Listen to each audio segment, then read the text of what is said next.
organized a bowling tournament to buy a nesting ground for the bobolink birds and found a big donor in Mr. Glass.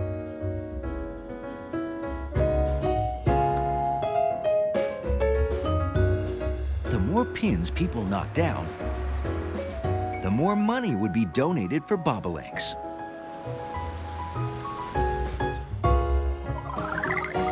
So the children were having a practice game before the tournament to get better at knocking down pins.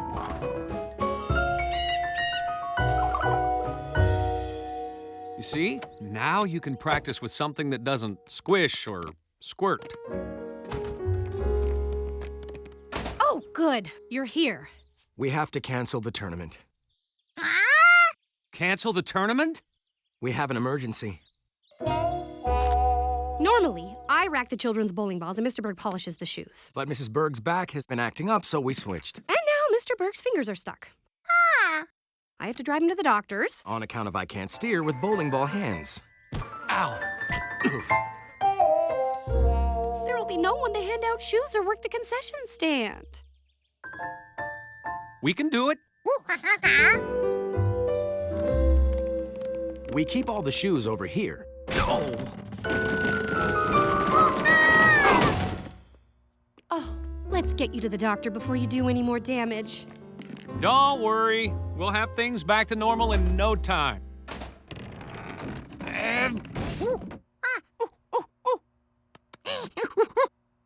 You think you can handle the shoes, George? I'll go get the popcorn started. Mr. Berg sure had a lot of shoes. Luckily, George had a lot of hands. Me and my team need shoes.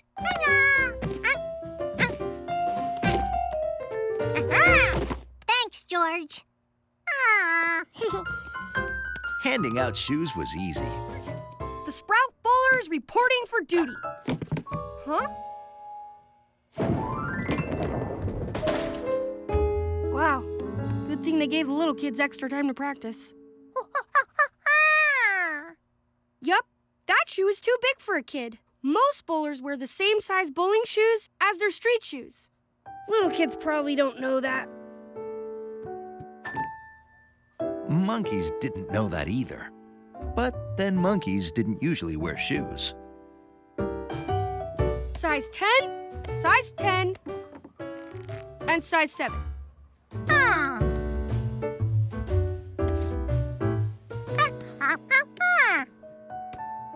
You're right, George. The size is written on the back. Good eye. They could find the shoes quicker if the size numbers were in order.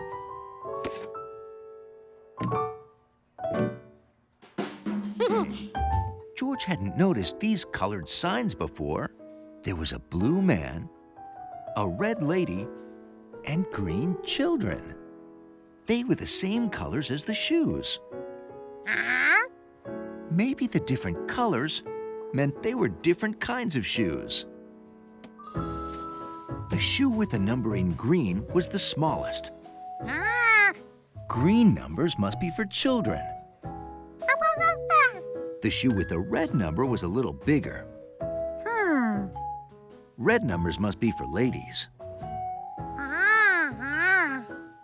The shoes with blue numbers were the biggest of all.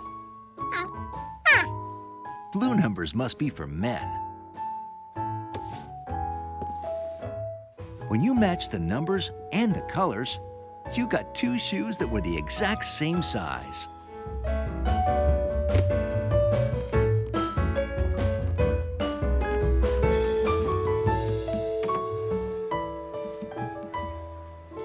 Thanks, George. The fundraiser was a huge success. And the bobolinks got their nesting ground.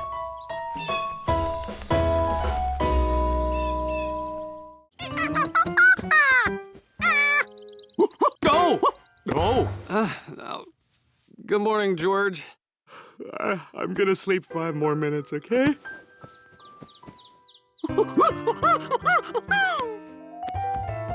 No!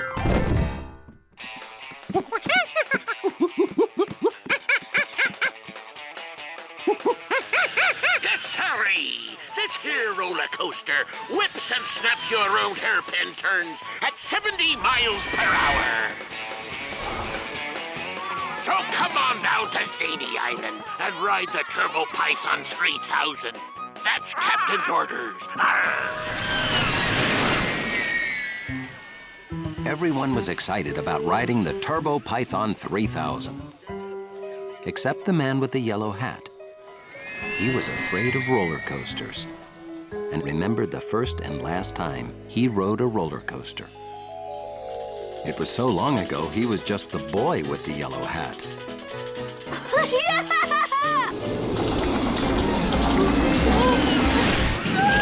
And since that day, roller coasters upset him. Okay, I'm a grown man. I have no reason to fear a roller coaster.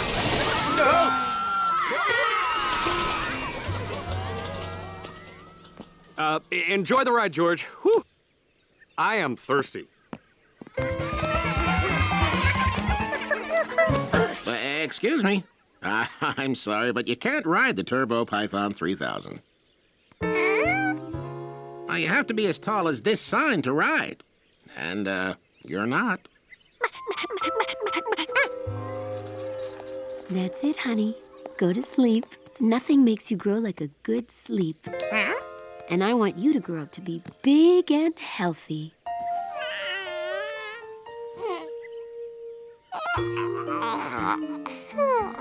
All this growing made George tired. If sleep made you grow, he could do two things at once.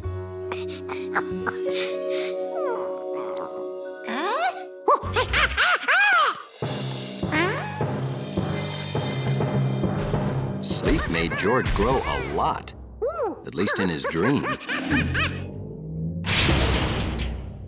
I'm sorry. You can't ride the Turbo Python 3000. You're too big.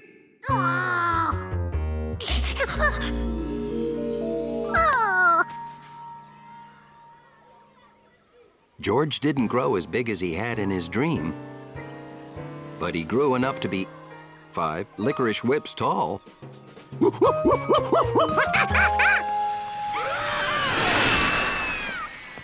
hat! I lost my hat! Seeing Betsy lose her hat reminded the man with the yellow hat of that fateful day. My hat! I lost my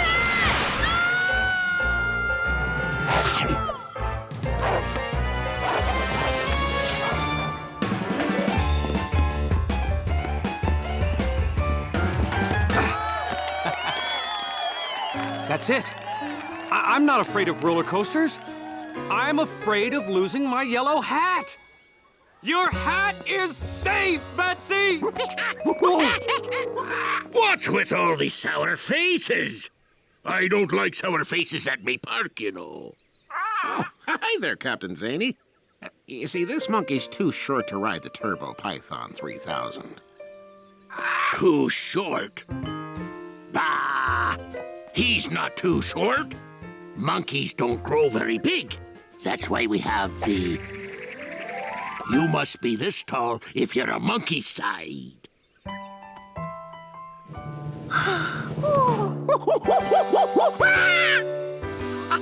You can ride, George, and I'm coming with you. But first, give me all your licorice.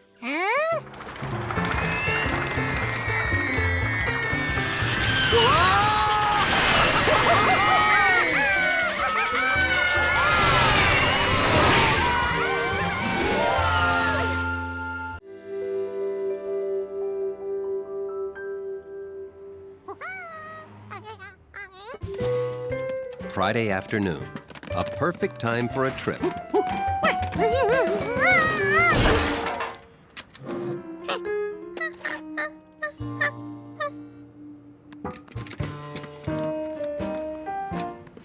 Bottles and newspapers went to the basement, but some things had to be taken to the recycling center.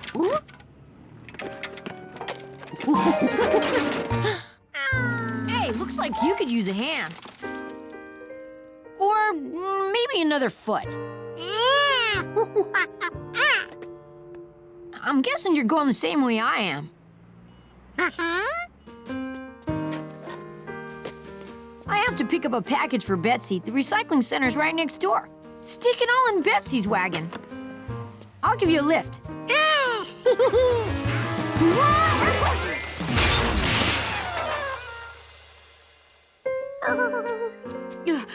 George, are you okay?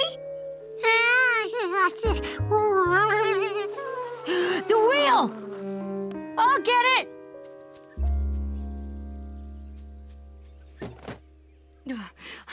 Boy, rolled a long way.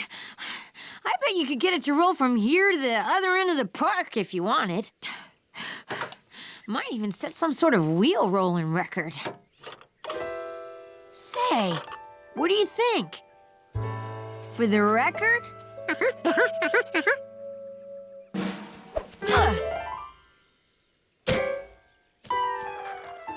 It's really going. It's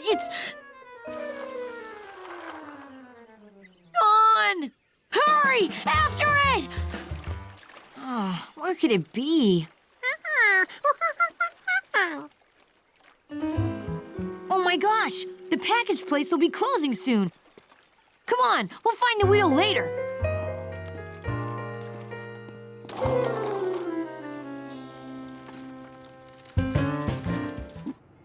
Hey, we're here! With time to spare. Our problems are over.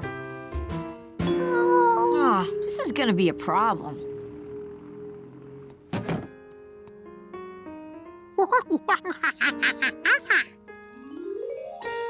Good idea, George. Let's take your stuff to the recycling center. Then we'll have room in the wagon.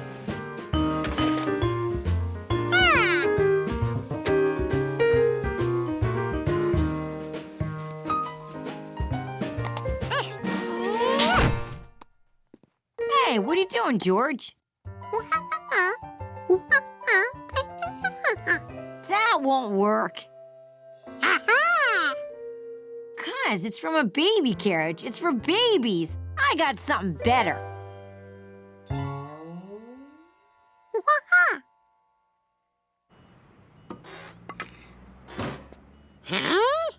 See? Now this block will hold this corner up.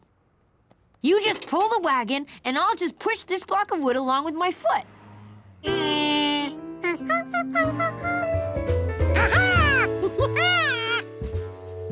You tried one of those, remember? See, there's 3 left.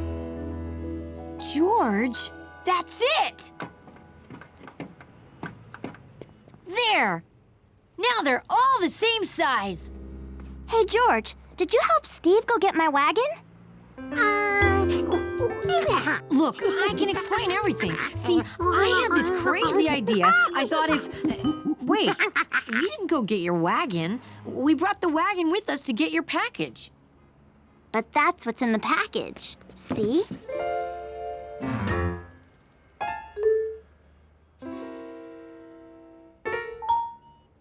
Aunt Margaret got me a new wagon since the wheels on my old one kept popping off. Well, what's the matter?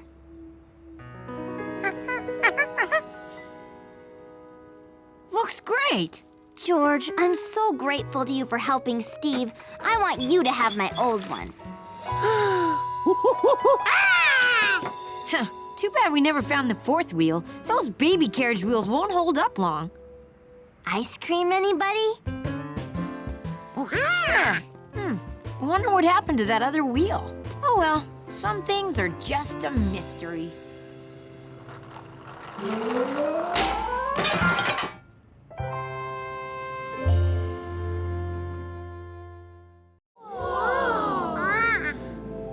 Welcome to the incredible Edible Arboretum, a cornucopia of exotic comestibles.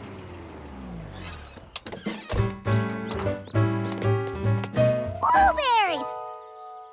Alicia! Blueberries are my favorite bush-based fruit. Come on, George.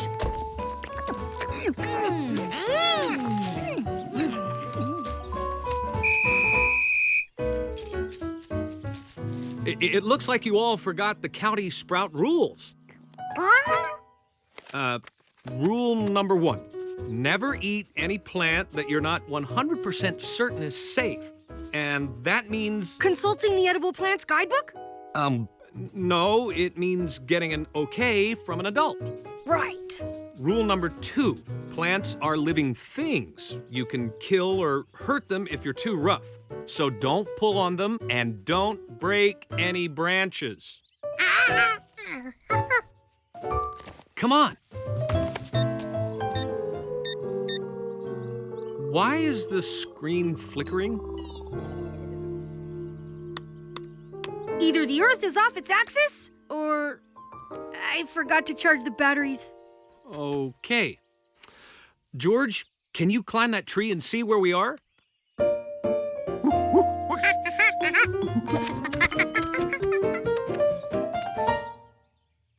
And Bill, where are you going? Don't worry, I've got my handy backup compass. This way, folks! Bill, a sprout never leaves the trail. That's rule number 3. Bill! Oh, our excitement's really growing, 'cause we don't know where we're going. In this direction, green. In this direction, a path.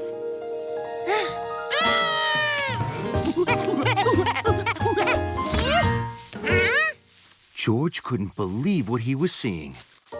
Someone was trying to break that branch. Somebody was not being a sprout.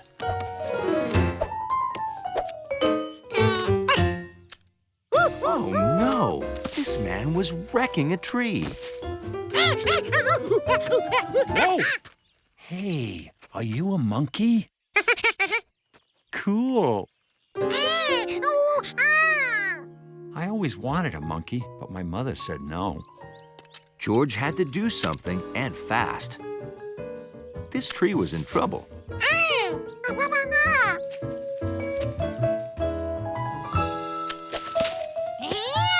Hey, return the headgear, monkey. George didn't mean for the hat to get wet. Or the man.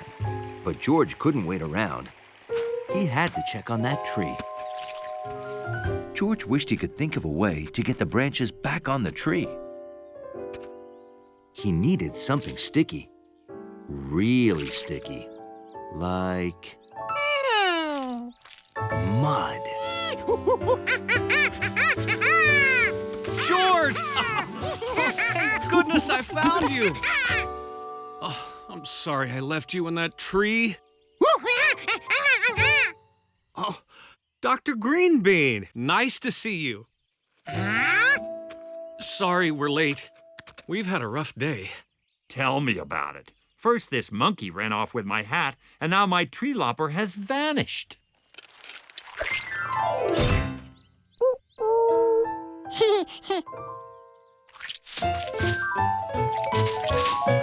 Hey, what's going on? Who put mud on this? George?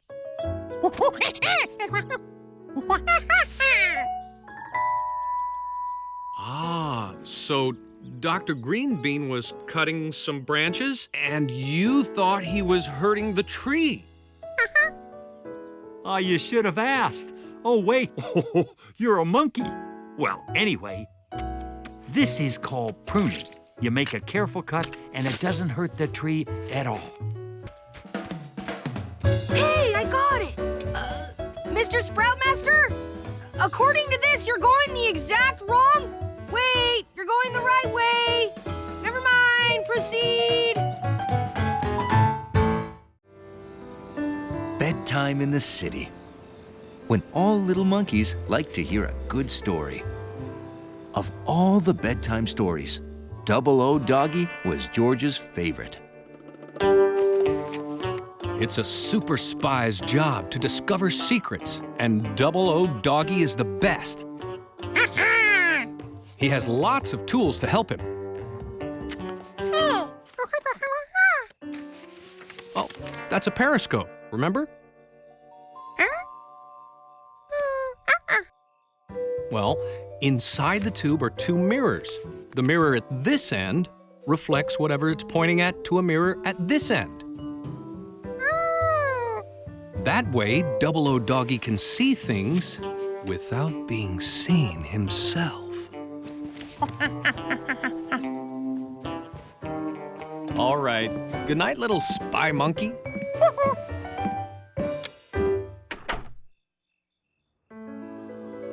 The next day, George started practicing to be a super spy like Double O Doggy.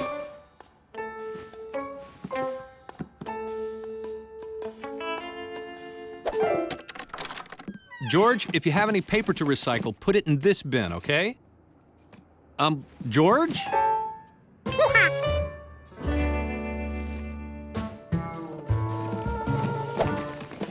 A super spy needed a spy name.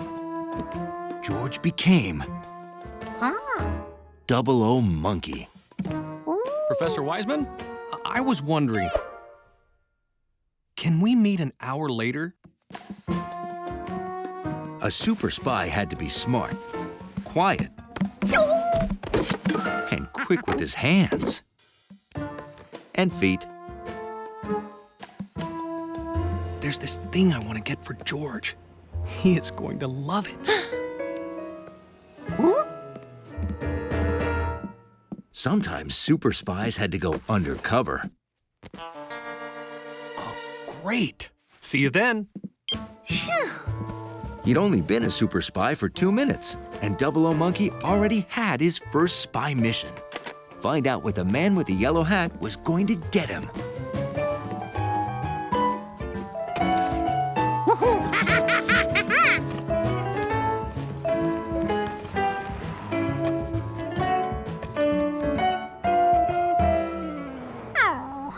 It took a while to get the angle of the periscope just right.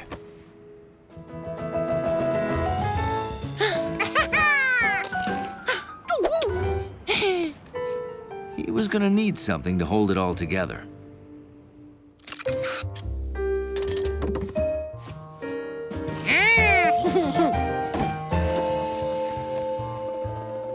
At last, Double O Monkey had his spy periscope. And not a moment too soon.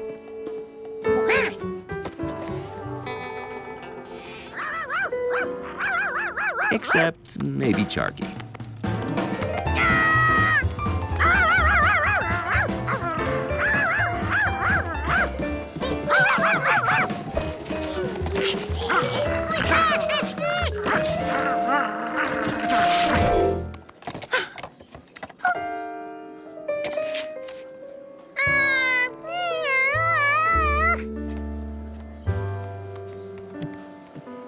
How could he keep his eye on the man with the yellow hat now?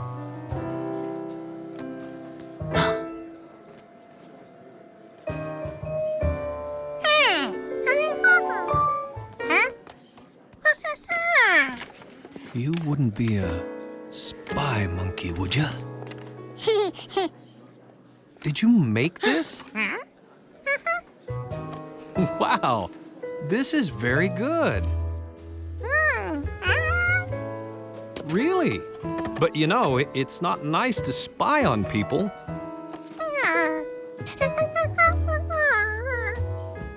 And can ruin surprises like this. Now, do you want an official Double O Doggy periscope, or would you rather just make another one? You want both? When you're a super spy monkey, you need lots of ways to keep your eyes on things. Look, Hundley, it's your buddy George.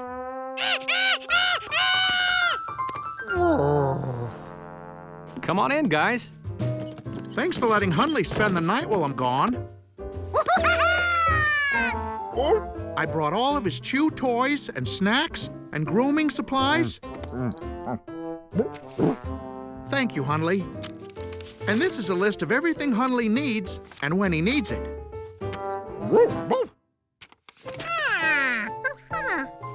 Oh, that's quite a list.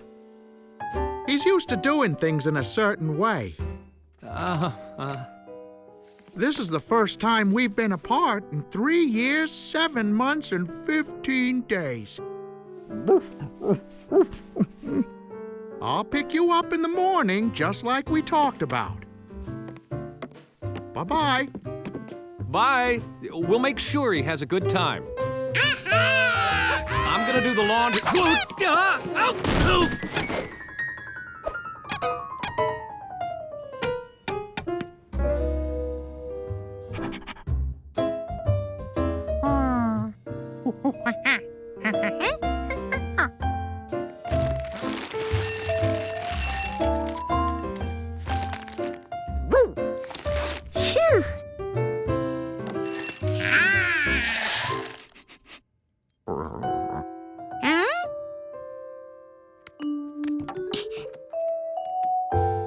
Next, add 1/2 cup of water.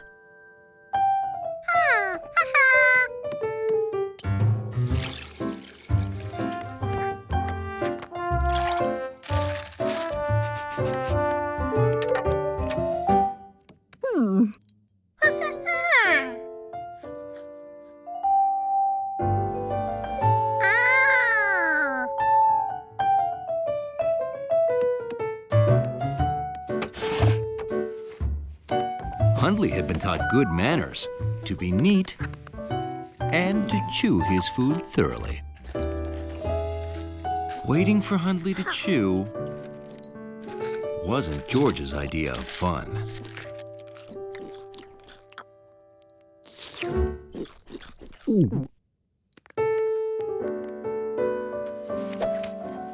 George couldn't wait to find out what was next on the list.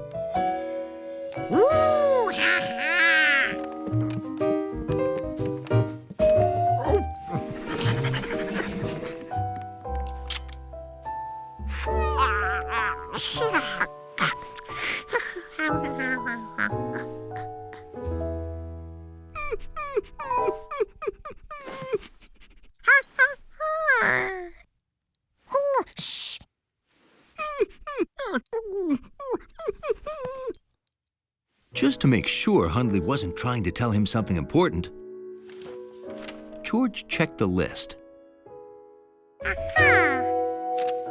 Hundley didn't want to play. He always slept with Squeaky Mouse.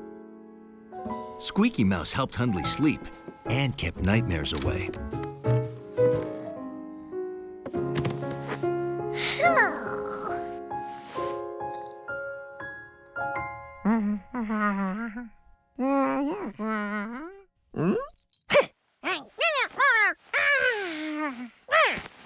Hundley knew George was having a bad dream, and he didn't have his own Squeaky Mouse.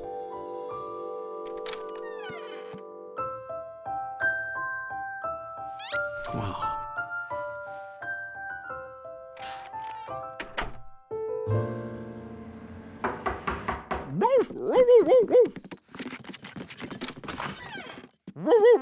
Hello, Hundley. How you doing, boy? Was he any trouble? Not at all, right, George?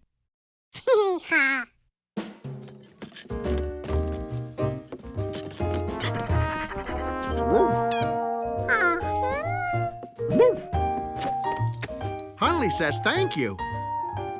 Dogs and monkeys don't always understand each other. But sometimes a Squeaky Mouse can tell you who your real friends are.